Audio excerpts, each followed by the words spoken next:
Alright, hi Gaffer. So it's just finished 1-1 here to Wrexham. For you, was that a game of two halves? I mean, you looked very dangerous in the first half, and then in the second half it was more of them.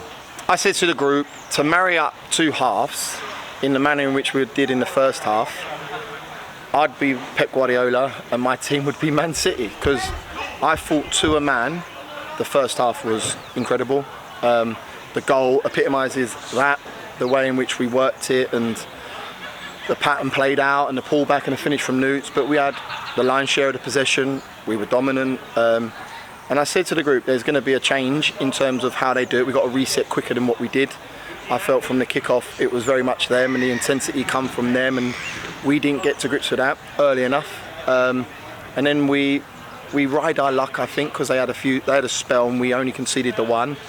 But I think the attitude towards the game was fantastic. I can't ask for no more from the group.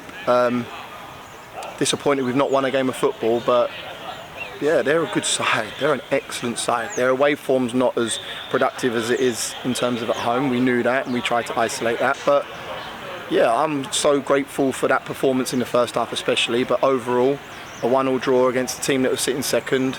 It's an early season 6-pointer, no matter how you look at it. So they've not now gained on us, and we go to Dagenham fully focused to go and get a win. Yeah, well, you've mentioned there, what do you think what changes was from the first half to the second half?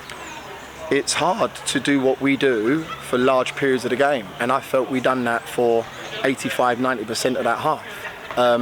So to ask him to go and deliver that again for another 45 minutes is tough, and I demand a lot from the players, they demand a lot from me, and yeah, I think the first half may have taken it out of us slightly, but I think we finished strong.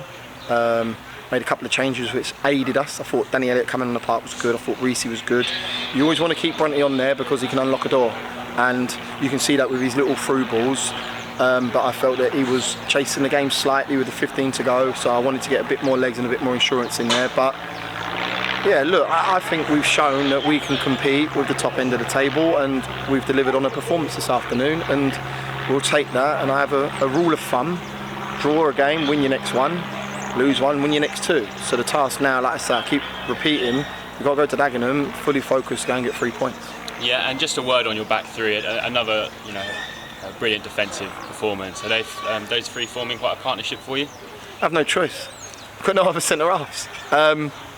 They're great lads, all of them. Jamal Fifield's the second manager of this football club over the other side. His information's class. Then I've got Connor Stevens. Unfortunately, he's going to be out long term. We are looking to exercise the centre half. It's something that we are trying to do to aid and allow for them lot to dip in, dip out, because National League's relentless. It's unforgiving, and you play against Palmer and Mullin, there are going to be bumps and bruises, and you need to ensure that you're switched on the whole time. And unfortunately, we didn't for the goal. But I thought they were colossal in their checklist, which I speak about, organising the front two. But they need to recover well tonight and have a nice day off tomorrow, come to work on Monday to go again. I'm expecting that and more on Tuesday evening at Dagenham. Yeah, and then finally, from that first half performance, you must get a lot of confidence when you hear of all the journalists and their predictions for Wrexham. When you're competing to that level, you must take a lot of confidence from that. It's 11 lads against 11 lads, 11 white shirts against 11 red shirts, and yeah, whatever's going on at their place, fantastic. It's unbelievable story and great for that town. Brilliant. We control what we can control, and I felt that we showed that we can punch it with the big boys, but we need to be consistent now. We need to show that Tuesday night. We need to show that coming in on Monday to work on where I feel we can isolate Dagenham, and that's something that I've been tasked with, and I've watched a couple of games so far and I feel they have chinks, but they have unbelievable threats in going forward, and we need to guard against that. But for me this evening, yeah, take the point, wipe our mouth, move on, focus turns fully to Dagenham.